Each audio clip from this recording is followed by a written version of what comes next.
నిజంగా ఏంటంటే ఈ వసకొమ్ము మనం అన్నప్రాసనప్పుడు కానీ ఎప్పుడొకప్పుడు 2-3 ఏళ్ళ వయసు లోపులో ఎప్పుడొకప్పుడు వస నాకిచ్చాలండి. అంటే వసకొమ్మని ఇలా నాకించామనుకోండి వాంతులు అయిపోతాయి. దీన్ని గోమూత్రంలో నానబెట్టాలి.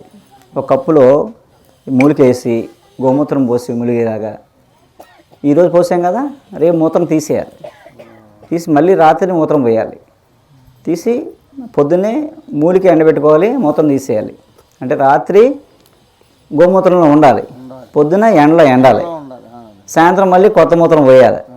అలా 7 రోజులు చేసి ఎండిపోయిన తర్వాత ఈ మూలిక 100 సంవత్సరాలు ఉంటుంది. అంటే 100 ఏళ్ళ వరకు ఈ మూలిక వాడుకోవచ్చు. అలా చేసి ఇళ్ళలో పెట్టుకునేవారు. ఫస్ట్ ఎయిడ్ కిట్ ఇంట్లో లాంటివి ఉండేవి.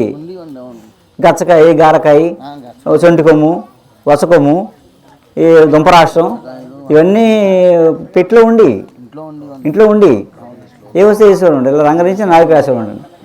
ఇది గ్రహణం పట్టిన రోజు, సూర్యగ్రహణం కానీ చంద్రగ్రహణం కానీ ఆ రోజు పిల్లలకి ప్రాసన చేసి ఆ రోజంతా పాలు మాత్రమే ఇవ్వాలన్నమాట.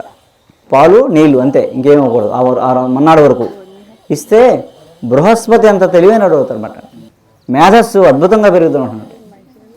ఈ మందబుద్ధి పిల్లలు, ఫిట్స్ పిల్లలు లాంటి వాళ్ళకి శాశ్వతంగా పోతాయి అన్నమాట. గ్రహణం రోజు వసకొమ్ముని ఇలా ఆవు యూరంలో నానబెట్టి ఉంచుకున్న కొమ్ముని అరగదీసి జస్ట్ ఇలా రంగరించి నాకించడమే, వేస్తే చాలు.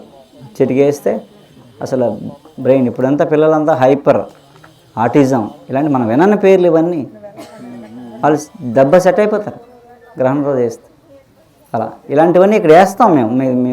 మీకు మోతాదు తెలీదు, శుద్ధి తెలీదు, ఎలా పడితే అలా వేస్తే ప్రాబ్లం. కాబట్టి అవన్నీ ఇక్కడ మనం ఈ పీఠం దగ్గర ఇవన్నీ ఇంప్లిమెంట్ చేస్తాం. ఆ టైంకి మీరు ఎంతమంది రండి ఉచితంగా వేస్తాం. రావి చెట్టు గురించి ఒక మాట చెప్తాం మీకు. ఈ మనకి ప్రకృతి వైపరీత్యం అంటే సునామీలు, తుఫాన్లు, భూకంపాలు వస్తాయి కదా. ఏ జంతువు ఏ పక్షి దొరకదు మనం కట్టేసిన ఆవు తప్ప. భూకంపాల్లో చచ్చిపోయేట్లో మనిషి పోతాడు, మనిషి పెంచుకునేవి పోతాయి కట్టేస్తే, కానీ ఉన్నాయి బయట ఉన్నవి పోవు. మరి మన సైన్స్ ఎక్కడ, వాటి సైన్స్ ఎక్కడ?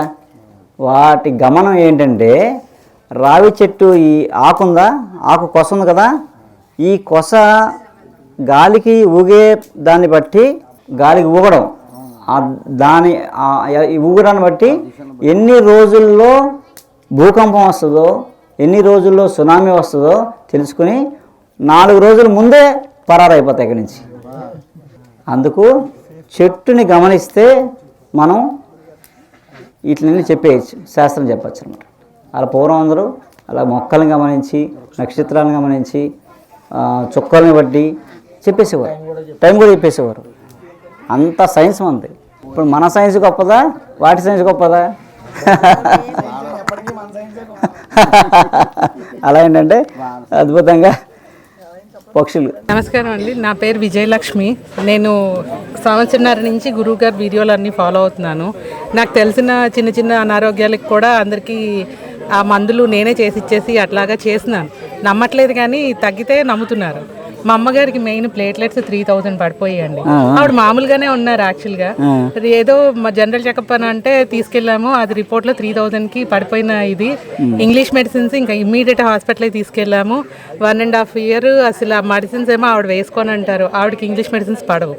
ఇవన్నీ అయ్యి నేను ఇంక మీ చిట్కాలు చూశాను. వాటికి షర్బత్ ఒకటి చెప్పారు, అది చేసుకునే ఇది లేదు. కానీ నేను వచ్చి క్యాంప్లో మీ దగ్గర మందు తీసుకెళ్ళాను గాదరాడ్లో ఏప్రిల్లో. అది వాడడం మొదలుపెట్టిన తర్వాత ఆవిడ ప్లేట్లెట్స్ తగ్గడం అంటూ జరగలేదు. ఇప్పటిదాకా వాడుతున్నారు, మీ దగ్గరికి వచ్చారు వాడుతున్నారు. ఇంగ్లీష్ మెడిసిన్స్ ఆపేశారు. ఈలోపు మా నాన్నగారికి 5-6 నెలల క్రితం హార్ట్ ప్రాబ్లం వచ్చింది. హార్ట్ పంపింగ్ 20% పడిపోయింది. ఆయన మెట్లెక్కకూడదు, ఆక్సిజన్ సిలిండరు, ఇంకోటి ఏంటి CPAP ఇవన్నీ పెట్టుకొని ఇంట్లోనే ఉండాలి, అది ఇది అన్నారు. అప్పుడు కూడా మీరు చెప్పిన మెడిసినే అతి మధురం, కటక రోహిణి కలిపి వాడాను. అది వాడిన తర్వాత ఆయన ఇప్పుడైతే ఆక్సిజన్ మెషిన్ లేదు, ఆ CPAPలు లేవు, ఏమీ లేవు. ఆయన లంగ్ ప్రాబ్లము, హార్ట్ ప్రాబ్లము చాలా చెప్పారు డాక్టర్లు, కానీ ఆయన బాగానే ఉన్నారు. నేను కిందటి సంవత్సరం కార్తీక మాసంలో వాడాను ఈ 2 మెడిసిన్స్ మా పేరెంట్స్ ఇద్దరికి. వాళ్ళకి తగ్గిన తర్వాత నేను అందరికీ చెప్తూ ఉంటే నమ్ముతున్నారు, వాడుతున్నారు. ఈ క్యాంప్ నేను ఎప్పటి నుంచో అసలు మీతో కలిసి రావాలి, ఇలా ఉండాలి అనుకుంటున్నాను. ఈసారి దొరుకుతుందో దొరకదో అవకాశం అనుకున్నాను, వచ్చాను. మా తమ్ముడు వాళ్ళని కూడా తీసుకుని వచ్చాను. భావి తరాలకి ఈ వైద్యం అందాలన్న సంకల్పం నాకు చాలా నచ్చింది. అందుకే నేనే అసలు చిట్కాలన్నీ ఒక పుస్తకం రాసుకుంటున్నాను నిదానంగా. అది కొంత జరుగుతోంది.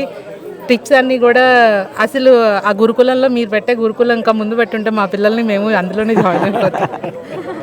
అది ఒకటండి, నేను చెప్పదలుచుకున్నది ఒక్కటేంటంటే ఖచ్చితంగా తగ్గుతుంది ఆయుర్వేదం ఒకటి. రెండోది ఫ్రీగా చేయడము అన్నది ధర్మం ఉంది కాబట్టే తగ్గుతుంది. ఆ కమర్షియలైజ్ అయిపోయిన వైద్యంలో తగ్గకపోవటానికి మెయిన్ కారణం ధర్మం లేకపోవడం. ఇప్పుడు ఆ ధర్మం ఉంది కాబట్టే ఇప్పుడు ఇంత క్యాంప్ కార్పొరేట్ వాళ్ళు ఆర్గనైజ్ చేయాలంటే లక్షల్లో మన దగ్గర నుంచి తీసుకుంటారు, వాళ్ళ ప్రాఫిట్ కూడా వేసుకొని. అదేం లేకుండా చేశారు కాబట్టే మనం ఇంత హ్యాపీగా ఇంత సంతోషంగా వెళ్ళగలుగుతున్నాం. దీన్ని ప్రచారం చేయటం కన్నా నన్ను అడిగితే ఎవరికి వాళ్ళు ఇలాంటి చిన్న చిన్న క్యాంపులు ఆర్గనైజ్ చేసుకొని సంతోషంగా ఉండడం మంచిది.